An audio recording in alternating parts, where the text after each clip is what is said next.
So, what's going on everyone? Welcome back to another video. And yeah, we're sort of back. So yeah, the reason why I haven't reviewed and haven't been on YouTube for quite a while, not quite a while, for a few weeks and anything, and didn't do a lot of review videos, is because yeah, one, I was busy at work with my day job. Second of all, yeah, busy working on my own project off the screen. There will be a stream coming up in about 20 minutes or so I'll try to make it a short review full of spoilers. So if you haven't read this one before, click away right now. And if you can't read it, make sure, if you want to read it or you're interested, make sure that you know a little bit of Spanish before, because it's all in Spanish. So what the story is about is Salvaje, and that means savage. Guardián de las Leyendas means guardian of legends. And the story itself, actually, there are two stories in here. One is where the protagonist, yeah, kind of lazy as well, where the protagonist, aka Salvaje, savage, faces off with a dark entity slash god, Cthulhu-like god or Dungeon Dragons kind of god from another dimension, and gets help from another entity. And in the second story, he faces off against a knight of a secret order, and with his own weird sense of humor, he takes him, and his own brute strength, he takes him out. So yeah, let's get into it. So first, we're going to do, of course, who the writer is and the artist is, who edited it, and who was the editor, etc. But yeah, this. If you're into, let's say if you want to get into European comics, actually this one's from Barcelona, from Catalonia. This is a good starting point, but you need to make sure that you know, there's a piece of plastic here, that you know a little bit Spanish first. So what's all about is, what's about is, yeah, the first chapter is written and drawn by Ferran Xalabarder. It's also Westwind Comics, and he's also responsible for things like Born in Hell, The Horoscope, and other supernatural kind of graphic novels that have made it also made to Amazon. I'll post links right there. And yeah, I'm not going to into the whole address, so I don't want people to get cancelled. So yeah, start out with a little prologue slash synopsis or intro from one of the people that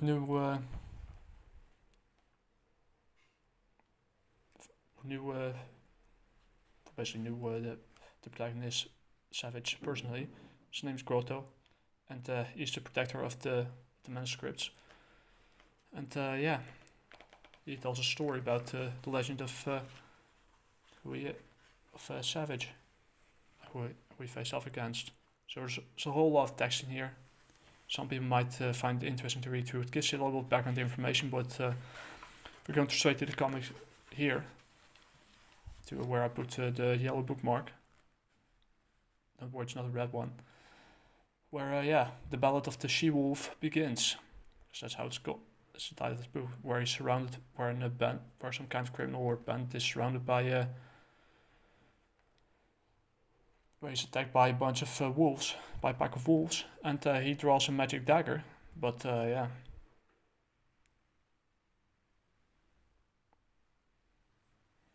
He attacks them, but it has no effect on him, so the wolves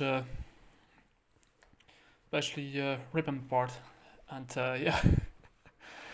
It goes straight into the action. It's really well executed. So yeah, he goes. So yeah, some kind of fool comes across the she-wolf, and he makes up a whole story inside a bar, and yeah, he tells him that yeah, this is proof of it. In fact, it's just a knife. Apparently, it's just a knife or something. And yeah, they think that he's fooling them, so they all walk out. And yeah, he's been told that yeah, yeah, don't pull this off again. Otherwise, you're out. Right here.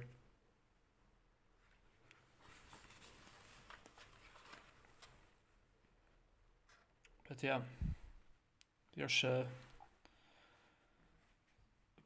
another lot of text. The boards and yeah, the boards and yeah, a little bit of information where it was going, where the shield was going, and to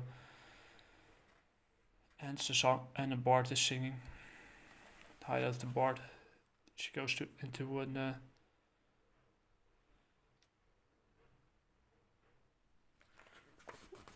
basically singing inside a cave, doing what he loves to most, singing a ballad of the she-wolf. And yeah, the she-wolf or entity, this manifestation, sits at this fireplace and eats a bit to regain some strength, and moves further inside the dark cave.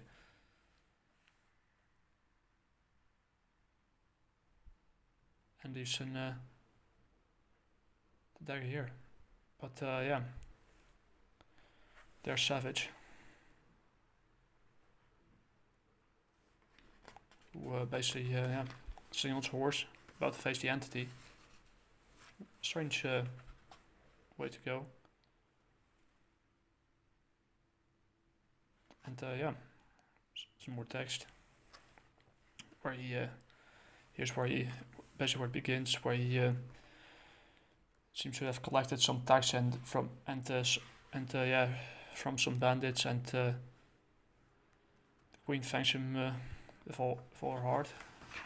And yeah, he basically enjoys wild.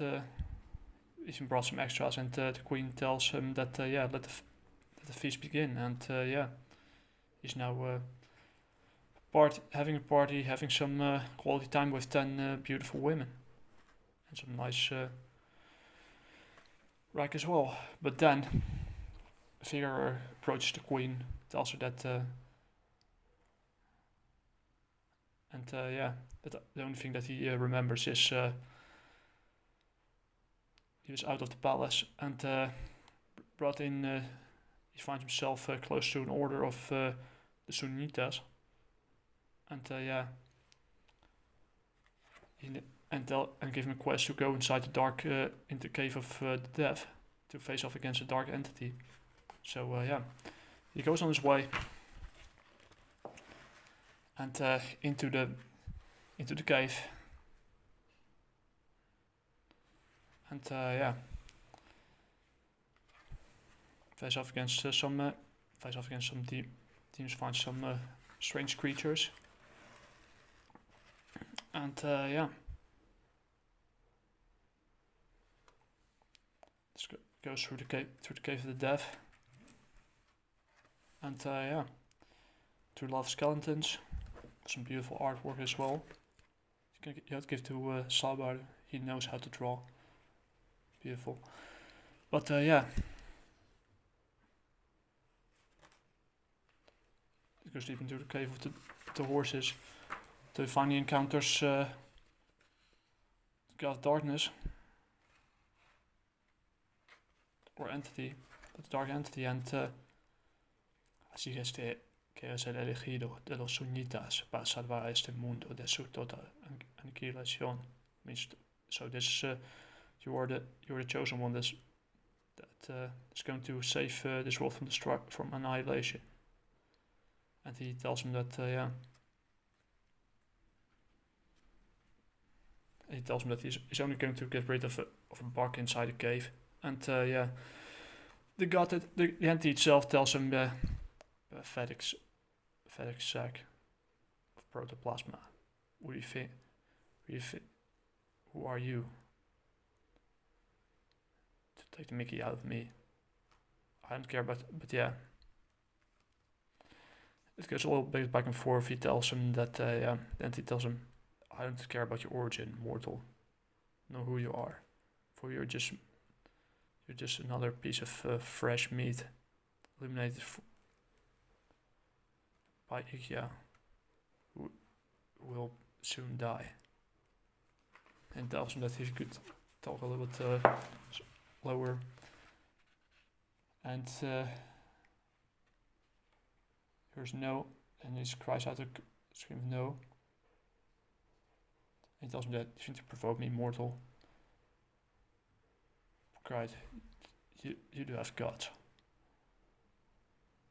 And he tells him, and he reveals himself basically to Salvaje, or Savage.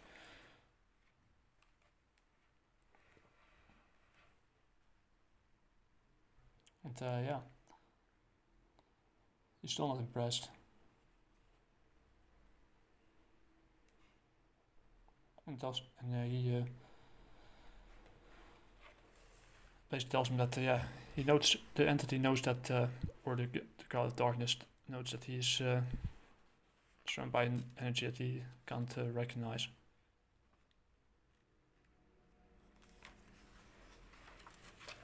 And yeah, tries to convince him to join him, but it's not. There's no Salvaje. He is not going to give in, and yeah.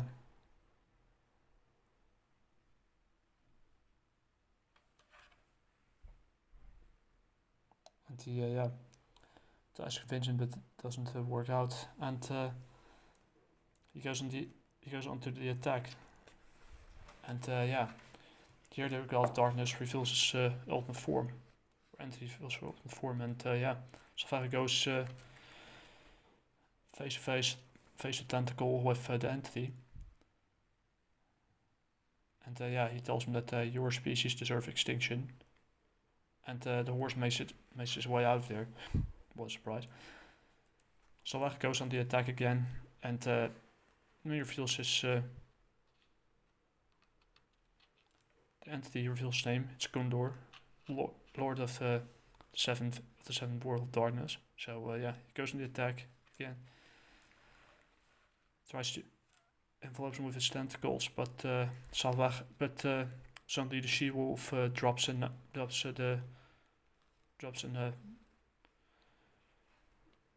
divine weapon. It's called the Dagger of Helios. You know him, yes. And what happens is basically one of the only weapons that could effectively take a Golhor out, or temporarily banish him. So yeah, Salvaje throws the dagger into the face, or in the eyes of the entity, and Golhor makes his way out of here. He goes back to his dimension. Either way, I don't think he's dead. And yeah, tries to take him with him, but just in time, Salvaje slashes his tentacle up, and it's over. The battle is over, and yeah, the she-wolf reveals herself to be a beautiful woman. Tells him, thanks him, and yeah, he thanks her. It's a little bit more of info. I'm not going to read all through. This is a true form of the God of Darkness, I think. The Meider Scoridad. This is basically the octopus, the Cthulhu-based guy from the Sea of Darkness. Beautiful artwork. And we go to the second story, where he tells, where he comes back to his tavern, to his inn, and tells him that orders his meal, orders some drinks, tries to tell a good story, and yeah, but instead of listening to them, he comes across a warrior or a knight from a secret order who tells his own story, and yeah, the girls he usually hangs around with, they're full. Yeah, he asks them to keep him company, but it quickly turns out that they're captivated by his story of this knight. And yeah, you got the amount of I will lift the tripod a bit. Yes. Look at that. Nice decorations as well. They're just listening to him. And yeah.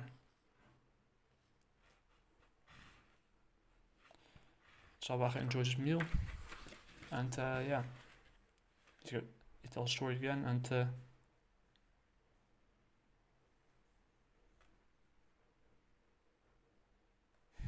and he tells me they breathe through their anus. Fart. And yeah, everybody doesn't like it. And the Knight of the Secret Order tells him that to apologize, otherwise they'll have to fight to the death. And yeah.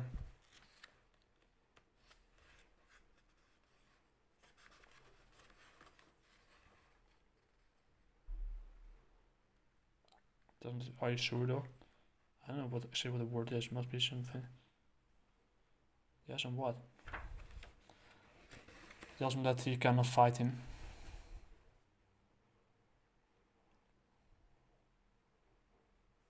And he tells him that yeah, some kind of guy was destined to make an end to my life.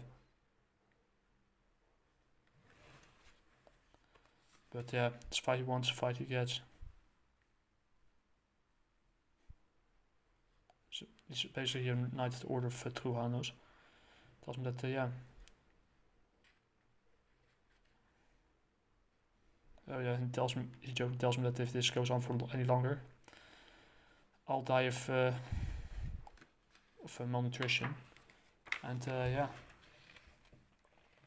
you go on the attack again. Talk a bit, and yeah. Where does this wage live? In Beiruja. Ben je gewoon naar de arcade, dus zo. Altijd hier. And tells me that sorry, I cannot wait for that long. And he knocks him out. And yeah, he's unconscious, and he tells his own warrior story. And yeah, he asks the ladies to take a bath with him afterwards. And that's it.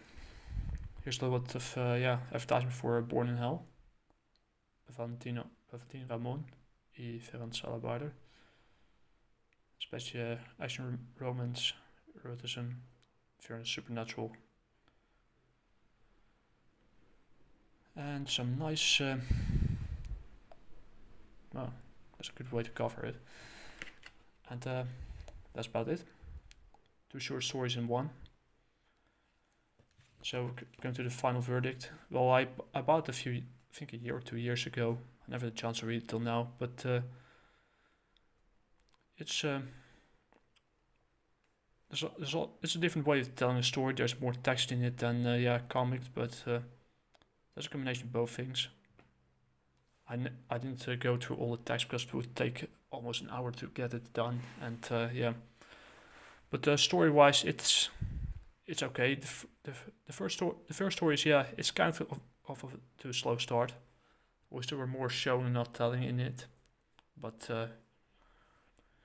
it's a good introduction into if you're new to Franco-European comics into it, and yeah. Also, the art style is he has his own Ferran Xalabarder. He has his own. Let's see if I spell his name correctly. Yeah, Xalabarder has his own art style and his own way of telling a story, and yeah. I also think this is his first book. I think that he made, so it's not that fair to judge him too harshly.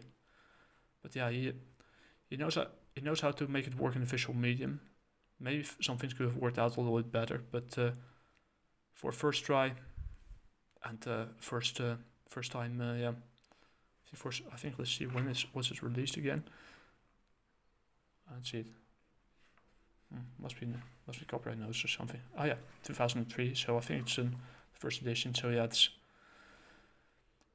so if you like supernatural things like slice of life, things like Tolkien, Lovecraft, Dungeons and Dragons, etc.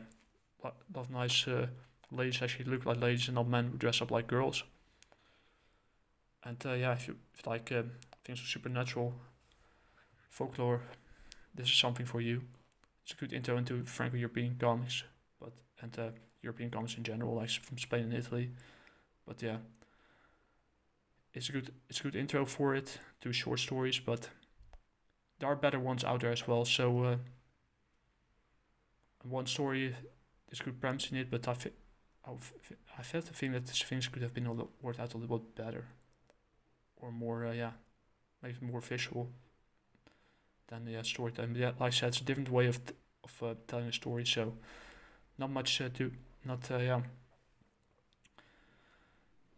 a different way to tell a story. It's a combination of art and writing. Started out as short stories, and it became eventually two different things. So